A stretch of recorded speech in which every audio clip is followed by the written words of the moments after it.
अल्हम्दुलिल्लाहि रब्बिल आलमीन वस्सलातु वस्सलामु अला सय्यदिल मुरसलीन अम्मा बाद फ़अऊज़ु बिल्लाहि मिनश शैतानिर रजीम बिस्मिल्लाहिर रहमानिर रहीम अस्सलातु वस्सलामु अलैका या रसूलल्लाह व अला आलिका व स्वहाबिका या हबीबल्लाह अस्सलातु वस्सलामु अलैका या नबी अल्लाह ওয়ালা আলিকা ওয়া সুহাবিকা ইয়া নূর আল্লাহ।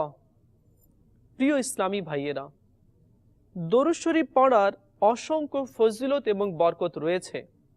রাসূল আকরাম নূরে মুজাসসাম শাহে বনি আদম সরকার সাল্লাল্লাহু তাআলা আলাইহি ওয়া আলিহি ওয়াসাল্লাম ইরশাদ ফরমান, যে ব্যক্তি আমার উপরে প্রতিদিন 1000 বার দরুদ শরীফ পাঠ করবে তো সেই ব্যক্তি মৃত্যুবরণ করবে না ওই সময় পর্যন্ত যতক্ষণ না দুনিয়াতে থেকে বেহেশতে তার জায়গা না দেখে নেয়। প্রিয় ইসলামী ভাইয়েরা, আসুন আমরা নিয়ত করি যে রাসূল আরবি সাল্লাল্লাহু তাআলা আলাইহি ওয়া আলিহি ওয়াসাল্লামের উপর অধিক হারে দরুদ শরীফ পাঠ করব। যদি আমরা দরুদ পাঠ করি তো ইনশাআল্লাহ আজ্জা ওয়াজাল কিয়ামতের দিনে সরকারে মদিনা রাহতে কলব ও সিনা সাল্লাল্লাহু তাআলা আলাইহি ওয়া আলিহি ওয়াসাল্লামের শাফাত নসিব হবে। আসেন আমরা একবার দরুদ পাঠ করি। সাল্লু আলাল হাবিব সাল্লাল্লাহু তাআলা আলা মুহাম্মদ সাল্লাল্লাহু আলাইহি ওয়াসাল্লাম। প্রিয় ইসলামী ভাইয়েরা, হুজুর গৌসে আজম রহমতুল্লাহি তাআলা আলাইহির সাহেবজাদা আবু আব্দুর রাজ্জাক রহমতুল্লাহি তাআলা আলাইহি বলেন कि আমার পিতা মহোদয় সরকারে বাগদাদ হুজুরে গৌসে পাক রহমতুল্লাহি তাআলা আলাইহি একবার জামে মনসুরে নামাজ পড়ছিলেন। নামাজে দাঁড়িয়ে গেলেন। কিছুক্ষণ অতিবাহিত হতে না হতে একটি সাপ কোথাও থেকে চলে আসলো আর হুজুর গৌসে আজম রহমতুল্লাহি তাআলা আলাইহির পায়ে জড়িয়ে গেল। আল্লাহ ওয়ালাদের নামাজ। আমাদের পীরে লাসানি কুতুবে রব্বানি শেখ মুহিউদ্দিন আব্দুল কাদির জিলানি রহমতুল্লাহি তাআলা আলাইহি নামাজেই রইলেন। যখন তিনি সিজদা করার জন্য নত হলেন, সেই সাপটি আবার সিজদার জায়গায় মুখ খুলে বসে গেল। বড় পীর আব্দুল কাদির জিলানি রহমতুল্লাহি তাআলা আলাইহির অন্তরে শুধু আল্লাহর ভয় ছাড়া আর কারো ভয় ছিল না। সেই জন্য তিনি সাপকে হাত দিয়ে সরিয়ে দিলেন আর সিজদা করলেন। যখন তিনি বৈঠকে বসলেন, সেই সাপটি তিনার কোমর, বুক এবং গলা পর্যন্ত জড়িয়ে গেল। আব্দুল কাদির জিলানী রহমতুল্লাহি তাআলা আলাইহি সাপের দিকে মোটেই দৃষ্টি দিলেন না। যখন তিনি সালাম ফিরলেন, নামাজ থেকে যখন বের হলেন তো দেখলেন সেই সাপ একেবারে অদৃশ্য, সাপ নেই। তিনি জামে মনসুরের মসজিদ থেকে বেরিয়ে এসে হুজরাতে চলে গেলেন। কয়েকদিন পর তিনি যখন বাগদাদের নির্জন এলাকায় হেঁটে যাচ্ছিলেন, হঠাৎ করে দেখেন কি একটি লম্বা চওড়া মানুষ দাঁড়িয়ে আছে আর তার চোখগুলো বিড়ালের মতো। তিনি ভেবে নিলেন কি নিশ্চয় এটা মানুষ নয়, হয়তো জিন। আব্দুল কাদির জিলানী রহমতুল্লাহি তাআলা আলাইহি কে সেই জিন দেখে বলল, হুজুর আপনি কি আমাকে চিনতে পেরেছেন? আমি সেই সাপ যা আপনাকে ধোঁকা দেওয়ার জন্য, নামাজ থেকে বিরত রাখার জন্য এবং নামাজ থেকে আপনাকে সরানোর জন্য আমি এই কৌশল করেছিলাম। কিন্তু আপনি তো অনেক সাহসী। আপনার আগে যে সকল লোকদেরকে আমি ভয় দেখিয়েছি তারা কেউ পালিয়ে গিয়েছে তো আবার কেউ নামাজ থেকে সরে গিয়েছে, কিন্তু আপনি তো নামাজের মধ্যেই মশগুল ছিলেন। তখন আব্দুল কাদির জিলানী রহমতুল্লাহি তাআলা আলাইহি ইরশাদ করলেন কি যার অন্তরে আল্লাহের ভয় ভীতি থাকবে সে কখনো দুনিয়ার কোনো বস্তু থেকে বা কোনো জিনিস থেকে ভয় পাবে না। তখন সে জিন বলল, হুজুর আমি আপনার দরবারে তওবা করছি কি আগামীতে কাউকে এমন ভয় দেখাবো না। প্রিয় ইসলামী ভাইয়েরা, পীরে লাসানি কুতবে রব্বানি শেখ মুহিউদ্দিন আব্দুল কাদির জিলানী রহমতুল্লাহি তাআলা আলাইহি জিনদেরও পীর ছিলেন, জিনদেরও আকা ছিলেন। প্রিয় ইসলামী ভাইয়েরা, আল্লাহ তাআলা আমাদেরকেও সরকারে বাগদাদ হুজুরে গৌসে পাক রহমতুল্লাহি তাআলা আলাইহির ফয়েজ ও বরকাত হাসিল করার তৌফিক দান করুক। এখন এই ফয়েজ ও বরকাত আমরা কিভাবে অর্জন করব, আমরা তিনার নৈকট্য কিভাবে লাভ করব, তার একটি উপায় এটাও রয়েছে। যদি আমরা তার দেখানো পথে যদি চলি তো ইনশাআল্লাহ আযজা ওয়া জাল আমরা গৌসে পাক রহমতুল্লাহি তাআলা আলাইহির ফয়েজ ও বরকাত পেয়ে যাব ইনশাআল্লাহ আযজা ওয়া জাল। প্রিয় ইসলামী ভাইয়েরা, আর একটি কারামত আমি আপনাদের মাঝে তুলে ধরতে চাচ্ছি। এই ঘটনার মধ্যে আর এই কারামতের মধ্যে আপনার এবং আমার জন্য অনেক শিক্ষণীয় বিষয় নিহিত রয়েছে।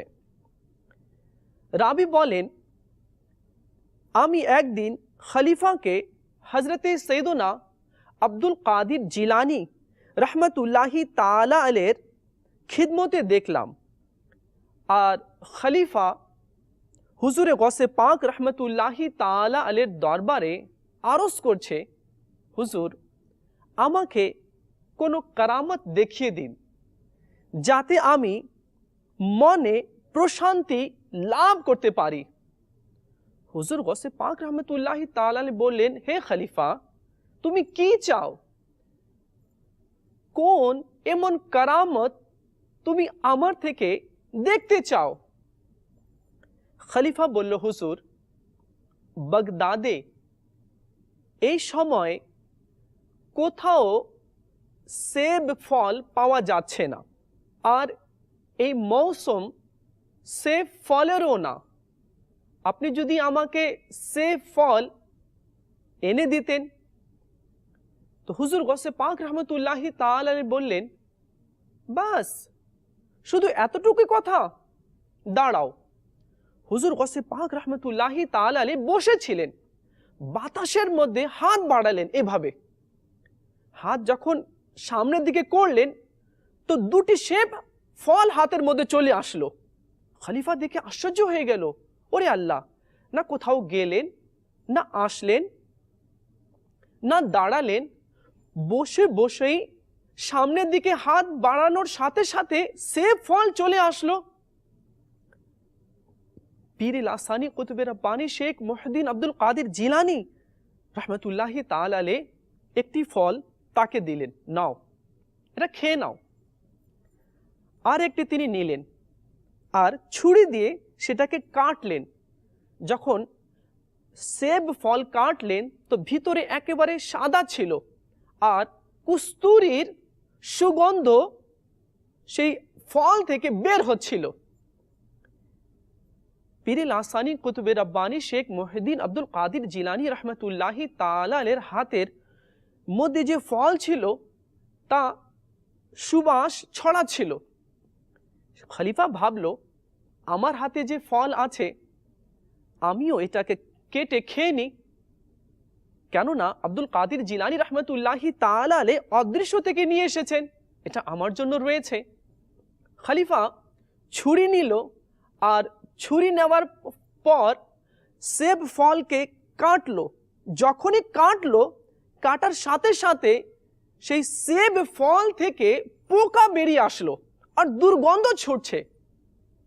সে আশ্চর্য হয়ে গেল, হুজুর এ কি? হাত বাড়ালেন, দুটি সেব ফল আসলো, আপনি একটি নিলেন, আমাকে একটি দিলেন। আপনার হাতে যে সেব ফল ছিল সেই সেব ফল কাটার সাথে সাথে কস্তুরীর সুগন্ধ ছড়িয়ে গেল, আর সুন্দর ফল আপনার হাতে, আমি কাটলাম, তো এখান থেকে পোকা এবং দুর্গন্ধ কেন ছড়াচ্ছে? আব্দুল কাদির জিলানী রহমতুল্লাহি তাআলা আলাইহি ইরশাদ করলেন, হে আবুল মুজাফফর, সেব ফলের উপর জালিমের হাত লেগেছে বলে তাতে পোকা ধরে নিয়েছে। আহ, প্রিয় ইসলামী ভাইয়েরা, দেখুন কত শিক্ষণীয় এই দুটি শব্দের মধ্যে কথা রয়েছে। আসুন আমরা আবার শুনি আপনার আমার পীর গৌসে আজম রহমতুল্লাহি তাআলা আলাইহি সেই খলিফাকে ইরশাদ করলেন कि हे আবুল মুজাফফর, সেব ফলের উপর জালিমের হাত লেগেছে বলে তাতে পোকা ধরে নিয়েছে। আল্লাহ তাআলা আমাদেরকেও জুলুম থেকে বাঁচার তৌফিক দান করুক। হযরত সৈয়দনা আবুল কাসিম হাকিম রাদিয়াল্লাহু তাআলা আনহু কি কেউ জিজ্ঞেস করলো, হুজুর, এমন কোনো গুনাহ আছে কি যা মানুষকে ঈমান থেকে বঞ্চিত করে দেয়? তখন তিনি বললেন, হ্যাঁ, 3টি এমন গুনাহ রয়েছে যা করলে মানুষ ঈমান থেকে বঞ্চিত হয়ে যায়। নাম্বার 1, ঈমানের নিয়ামতের জন্য কৃতজ্ঞতা জ্ঞাপন না করা। আপনি ঈমান পেয়েছেন, মূল্যবান সম্পদ পেয়েছেন, মনে রাখবেন আমার এবং আপনার কাছে যে ঈমান আছে, এই ঈমানের মূল্য কেউ দিতে পারবে না। সমগ্র পৃথিবী বিক্রি করেও এই ঈমান ক্রয় করা যাবে না। আল্লাহ তাআলার মূল্যবান সম্পদের মধ্যে একটি সম্পদ হচ্ছে ঈমান। তিনি বলেন कि আল্লাহ তাআলা তোমাকে ঈমান দান করেছে, আর সেই ঈমান পাওয়ার পর যদি তুমি শুকরিয়া জ্ঞাপন না করো তাহলে সেই ঈমান নষ্ট হয়ে যাওয়ার সম্ভাবনা রয়েছে। নাম্বার 2, ঈমান বিনষ্ট হওয়ার ভয় না রাখা। আল্লাহ যে আমাকে ঈমান দিয়েছে, এই ঈমানটা যাতে আমার বিনষ্ট না হয়ে যায়, নষ্ট না হয়ে যায়, এই ভয় যার অন্তরে থাকবে না, হয়তো তার ঈমান নষ্ট হয়ে যাবার সম্ভাবনা রয়েছে। আল্লাহ তাআলা আমাদেরকেও নিজের ঈমানের সালামতি দান করুক, নিজের ঈমানের হেফাজত করার তৌফিক দান করুক। আর নাম্বার 3, মুসলমানদের উপর জুলুম নির্যাতন করা। তো কেউ যদি কোনো মুসলমানের উপরে জুলুম করবে, নির্যাতন করবে, অত্যাচার করবে, তার হক আত্মসাৎ করবে, তাকে কষ্ট দিবে, তাকে প্রহার করবে, তার সম্মানকে নিয়ে খেলবে, তাকে অপমান করবে, হতে পারে কি তার ঈমান নষ্ট হয়ে যায় আর সেই বেঈমান হয়ে দুনিয়া থেকে বিদায় নেয়। আর যদি সে দুনিয়া থেকে বেঈমান হয়ে বিদায় নেয় তাহলে কবরে কি হবে তা আপনার আমার ভালোভাবেই জানা রয়েছে। আসুন না আমরাও আজকে এই মদিনী চ্যানেলের মাধ্যমে তওবা করে নিই कि ইনশাআল্লাহ আজ্জা ওয়া জাল আমরা নিজের ঈমানের হেফাজত করব। আল্লাহ যে আমাদেরকে মূল্যবান সম্পদ দিয়েছে ঈমান, এই ঈমান যে আমরা পেয়েছি, তো আল্লাহর কাছে আমরা শুকরিয়া আদায় করব। আর একটি নিয়ত করে নিই, বরং আমরা ওয়াদা করে নিই कि ইনশাআল্লাহ ইনশাআল্লাহ আমাদের হাত দ্বারা, আমাদের মুখ দ্বারা, আমাদের আচরণ দ্বারা, আমার আখলাক দ্বারা, আমার ব্যবহার দ্বারা ইনশাআল্লাহ কোনো মুসলমান, কোনো আল্লাহর বান্দা কষ্ট পাবে না, আর আমরা কাউকে কষ্ট দিব না ইনশাআল্লাহ আজ্জা ওয়া জাল। সাল্লু আলাল হাবিব সাল্লাল্লাহু তাআলা আলা মুহাম্মদ সাল্লাল্লাহু আলাইহি ওয়াসাল্লাম। প্রিয় ইসলামী ভাইয়েরা, পীরে লাসানি কুতবে রব্বানি শেখ মুহিউদ্দিন আব্দুল কাদের জিলানী রহমতুল্লাহি তাআলা আলাইহির যদি কারামত নিয়ে যদি আমরা আলোচনা করি তাহলে শেষ করা যাবে না। হ্যাঁ, কিছু তো বলতে হবে, এজন্য যাতে আমাদের ঈমান তাজা হয়ে যায়, উনার প্রতি প্রেম ভালোবাসা আরো যেন বেড়ে যায়। আসুন আজকে চমৎকার আরেকটি আমরা তিনার কারামত শ্রবণ করি। সাল্লু আলাল হাবিব সাল্লাল্লাহু তাআলা আলা মুহাম্মদ সাল্লাল্লাহু আলাইহি ওয়াসাল্লাম।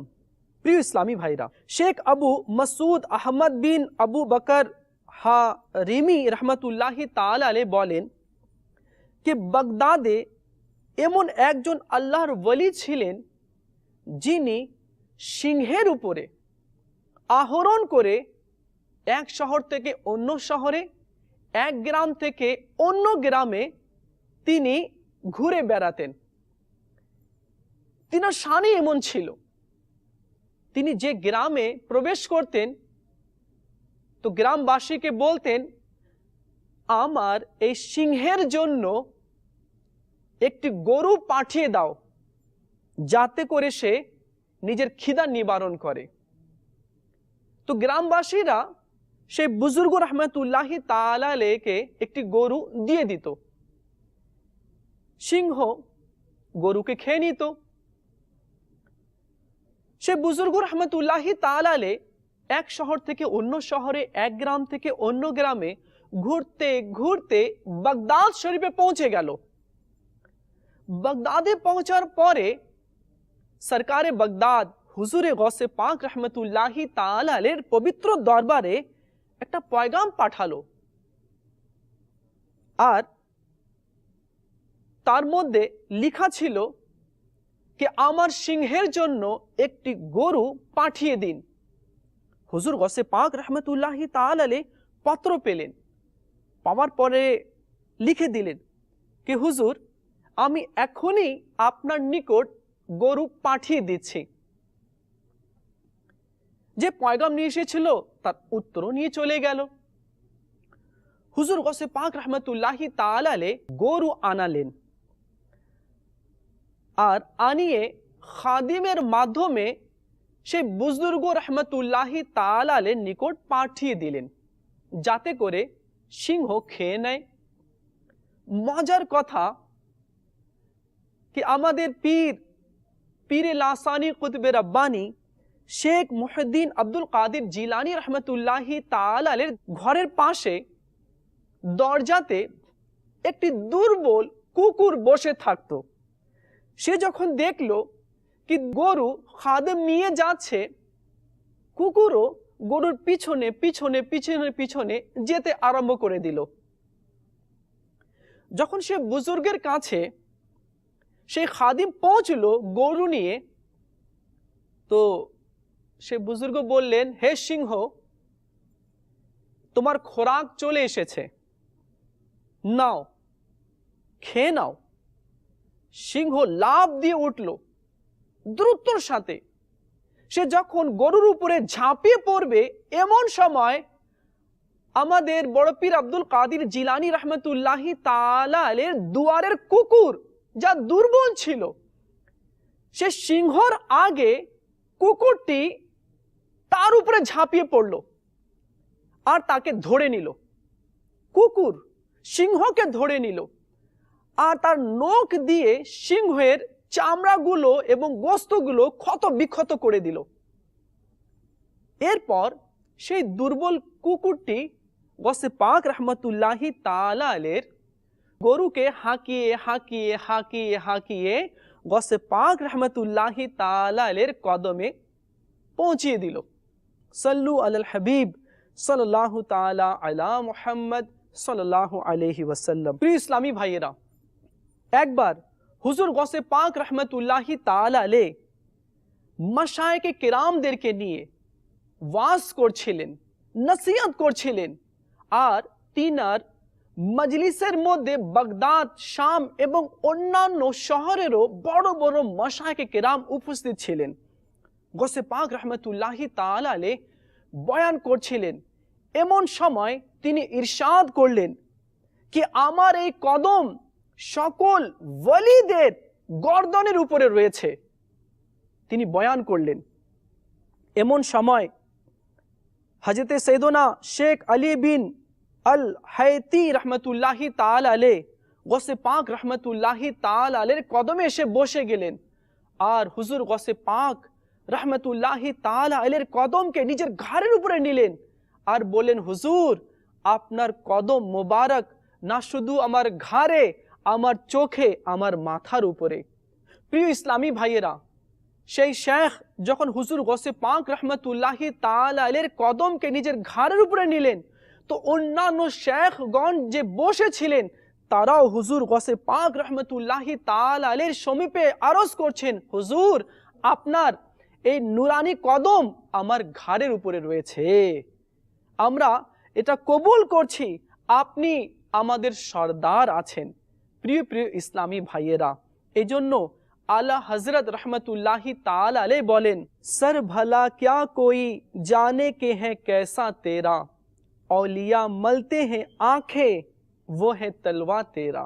प्रिय इस्लामी भाइयेरा, सरकारे बगदाद हुजूर गौसे पाक रहमतुल्लाहि ताला अलैहिर शान के अल्लाह ताला अनेक उঁচু করেছেন, তিনার শান মান আল্লাহ তাআলা অনেক বাড়িয়েছেন। শেখ উসমান আল शरीफिनी रहमतुल्लाहि ताला अलैह बोलें कि एक बार हुजूर गौसे पाक रहमतुल्लाहि ताला अलैह इरशाद करलें कि आमी निर्जन एकाकी जायगार मध्य अल्लाह तबारक व ताआलार इबादत करताम, बंदगी करताम। एक बार एमन हलो किछु शयतानेर दलेरा आमाके देखे भयंकर आकृति निये आमार उपरे झाँपिये पड़लो लड़ार जन्य, আর আগুনের বড় বড় গোলা আমার উপরে নিক্ষেপ করছিল, কিন্তু আমার কাছে আসার সাথে সাথে সেটা নিভে যাচ্ছিল। আমি সাহস করে অটল তাদের সামনে রইলাম। অদৃশ্য থেকে আওয়াজ আসলো, হে আব্দুল কাদির জিলানী, আপনি তাদের মাঝে অটল মজবুত হয়ে দাঁড়িয়ে থাকুন, আমি আপনাকে সহযোগিতা করব। হুজুর গৌসে পাক রহমতুল্লাহি তাআলা আলাইহি সে ভয়ঙ্কর শয়তানদের কাছে এগিয়ে গেলেন। যখন হুজুর গৌসে পাক রহমতুল্লাহি তাআলা আলাইহি শয়তানদের কাছে এগিয়ে যাচ্ছিলেন, শয়তানরা হামাগুড়ি দিয়ে পড়ে পালিয়ে যাচ্ছিল। একটি শয়তান রয়ে গেল, সে হুজুর গৌসে পাক রহমতুল্লাহি তাআলার কাছে আসতে চাচ্ছিল। হুজুর গৌসে পাক রহমতুল্লাহি তাআলা আলাইহি সে শয়তানকে এক চর জোরে মারলেন, সে একবারে হামাগুড়ি দিয়ে মাটিতে পড়ে গেল। এমন সময় হুজুর গৌসে পাক রহমতুল্লাহি তাআলা আলাইহি লা হাওলা ওয়ালা কুওয়াতা পাঠ করলেন। পাঠ করার সাথে সাথে শয়তান যে পড়েছিল সে জ্বলে একেবারে ছাই হয়ে গেল। প্রিয় ইসলামী ভাইয়েরা, হুজুর গৌসে পাক রহমতুল্লাহি তাআলা আলাইহি কে আল্লাহ তাআলা এত ক্ষমতা দান করেছেন কি জিন যারা ছিল তারাও নাম শুনে থরথর করে কম্পন করত। তো আল্লাহ তাআলা আমাদেরকেও ওলি আল্লাহদের সম্মান করার তৌফিক দান করুক। আল্লাহ তাআলা যে কাজগুলো নিষেধ করেছেন সেই কাজগুলো থেকে আমাদেরকে দূরে থাকতে হবে, আর যা করার জন্য নির্দেশ দিয়েছেন তা আমাদেরকে করতে হবে। তখনই প্রিয় ইসলামী ভাইয়েরা আমরা আল্লাহ তাআলার নৈকট্য লাভ করতে পারবো। আর আল্লাহ তাবারক ওয়া তাআলার নৈকট্য লাভ করার আরেকটি মাধ্যম হচ্ছে নবী সাল্লাল্লাহু আলাইহি ওয়াসাল্লামের সুন্নাতের উপরে আমল। কেউ যদি নবী সাল্লাল্লাহু আলাইহি ওয়াসাল্লামের সুন্নত ছাড়া, অনুসরণ অনুকরণ ছাড়া আল্লাহর নৈকট্য লাভ করতে যদি চায় তাহলে সে কখনোই পারবে না। আমাদেরকেও নবী সাল্লাল্লাহু আলাইহি ওয়াসাল্লামের সুন্নতের উপরে আমল করতে হবে। আসুন আমরা একটি হাদিসে কারিমা শ্রবণ করি कि আপনার আমার প্রিয় নবী মাহবুবে আরবি সাল্লাল্লাহু আলাইহি ওয়াসাল্লাম ইরশাদ করেছে कि কেউ যদি ফিতনা ফাসাদের জামানায় আমার একটি সুন্নতের উপরে আমল করবে তো আল্লাহ তাআলা তাকে 100 শহীদের সওয়াব দান করবেন। তো প্রিয় ইসলামী ভাইয়েরা, আমরা মুসলমান, কিন্তু সুন্নত কাকে বলে আমাদের মাঝে অনেক এমন লোকেরাও রয়েছে তারা সেটাও জানে না কি সুন্নত কি। সুন্নত কাকে বলে? প্রিয় ইসলামী ভাইয়েরা, নবী সাল্লাল্লাহু আলাইহি সাল্লাম যা করেছেন, যেভাবে পানি খেয়েছেন, যেভাবে বসেছেন, যেভাবে ঘুমিয়েছেন, যেভাবে মিসওয়াক করেছেন, যেভাবে হেঁটেছেন, যদি আমরা ঠিক সেভাবে নকল করি তাহলে সেটা আমাদের জন্য সুন্নত হবে। যেমন আল্লাহ নবী সাল্লাল্লাহু আলাইহি ওয়াসাল্লাম উপরে উঠার সময় আল্লাহু আকবার, আল্লাহু আকবার, আল্লাহু আকবার বলতেন, আর নিচে নামার সময় সুবহানাল্লাহ, সুবহানাল্লাহ, সুবহানাল্লাহ পাঠ করতেন। তো আমরা যদি সিঁড়ির উপরে বা পাহাড়ের উপরে বা উঁচু জায়গায় যখন আমরা উঠব, তো আমরাও আল্লাহু আকবার, আল্লাহু আকবার বলবো। তো এতেও আমাদেরকে 100 শহীদের সওয়াব পাওয়া যাবে। আর নামার সময় সুবহানাল্লাহ, সুবহানাল্লাহ বলবো। তো এটা সুন্নতের উপরে আমল হয়ে গেল। এমনিভাবে অনেকগুলো সুন্নত রয়েছে। এখন সুন্নত শিখব কিভাবে? শিখার একটি উপায় রয়েছে, দাওয়াত ইসলামীর মদিনী কাফলায় সফর করা। আমাদের ইসলামী ভাইরা 3 দিনের জন্য, 12 দিনের জন্য, 30 দিনের জন্য, 12 মাসের জন্য মদিনী কাফলাতে সফর করেন। এক মহল্লা থেকে অন্য মহল্লায়, এক গ্রাম থেকে অন্য গ্রামে, এক শহর থেকে অন্য শহরে, এমনকি এক দেশ থেকে অন্য দেশে মদিনী কাফলায় ইসলামী ভাইরা সফর করেন। তো আমাদের ইসলামী ভাইয়েরা সরকারদেরকে যারা সঙ্গ দিয়েছে, শিখার জন্য এসেছেন, তাদেরকে সুন্নত শিখান, নামাজ শিখান, দোয়াগুলো শিখিয়ে দেন। তো প্রিয় ইসলামী ভাইরা, আসুন আমরাও নিয়ত করিনি कि इंशाअल्लाह अज़्ज़ा वजल दीन शिखार জন্য, সুন্নত শিখার জন্য আমরাও ইনশাআল্লাহ মদিনী কাফলায় সফর করব। আল্লাহ তাআলা আমাদেরকেও নেক আমল করার তৌফিক দান করুক। আর কবর, হাসর, মিজান, পুল সিরাত এবং হিসাব নিকাশ যে হবে, এগুলোর প্রস্তুতি করার আল্লাহ আমাদেরকে তৌফিক দান করুক। আমিন বিজাহিন নবীল আমিন সাল্লাল্লাহু আলাইহি ওয়াসাল্লাম। সাল্লু আলাল হাবিব সাল্লাল্লাহু তাআলা আলা মুহাম্মদ সাল্লাল্লাহু আলাইহি ওয়াসাল্লাম।